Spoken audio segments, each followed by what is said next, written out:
কক্সবাজারে বানের পানি নেমে গেলেও কমেনি দুর্ভোগ। আমরা আরো খবর জানবো, আমাদের সঙ্গে যুক্ত হচ্ছেন সহকর্মী আজিম নিহাত।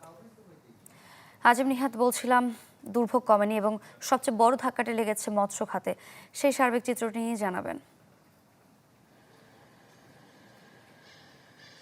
সারিকা, যে হারে আসলে বন্যায় ক্ষতিগ্রস্ত হচ্ছে মানুষ, সেই তুলনায় সরকারের যে সহযোগিতার আশ্বাস ছিল এবং সরকারের সহযোগিতার তৎপরতার কথা আমরা শুনেছিলাম, সেই সহযোগিতা কিন্তু এখন মাঠে দেখা যাচ্ছে না। আপনি এখন তো পানি প্রায় সবগুলোই নেমে গেছে এবং যে সমস্ত জায়গায় কৃত্রিমভাবে পানি ধরে রাখা হয়েছিল সেখান থেকেও কিন্তু পানি নেমে গেছে। ফলে এখন মানুষের ঘুরে দাঁড়ানোর লড়াই চলছে। সেই ঘুরে দাঁড়ানোর লড়াই আসলে সরকারকে যেভাবে পাশে পাবার কথা সেভাবে তারা পাচ্ছেন না। বিশেষ করে চিংড়ি খাতে, বিশেষ করে মৎস্য খাতে একটা বড় ধরনের ক্ষতি হয়েছে। সেখানে আপনি জানবেন যে চকরিয়া, পেকুয়া এবং মাতামুহুরী এই ৩ উপজেলার মৎস্য চাষ দিয়েই মূলত বড় ধরনের একটা চাহিদা মেটানো হয়। কিন্তু সেখানে যে পরিমাণ ক্ষতি হয়েছে তাদেরকে কোনো মিনিমাম কোনো প্রণোদনা দেওয়া হবে কিনা সেই প্রণোদনার তথ্যও কিন্তু জেলা মৎস্য অফিসের কাছে নেই। একই সাথে কৃষি বিভাগেও ব্যাপক ক্ষয়ক্ষতি হয়েছে। তাদেরকে যদিও বীজতলা থেকে তাদেরকে নতুন করে সেখানে চারা তৈরি করে সরবরাহ করা হবে বলে জানিয়েছেন, কিন্তু এটি আসলে কখন দেওয়া হবে সেই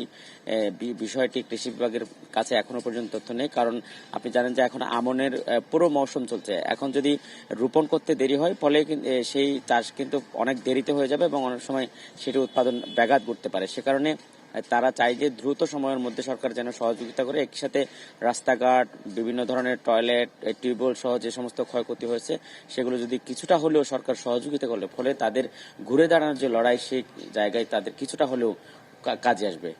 সারিকা, ধন্যবাদ আপনাকে। কক্সবাজারে বানের পানি নেমে গেলেও কমেনি দুর্ভোগ, আমরা সেই খবরই জানছিলাম।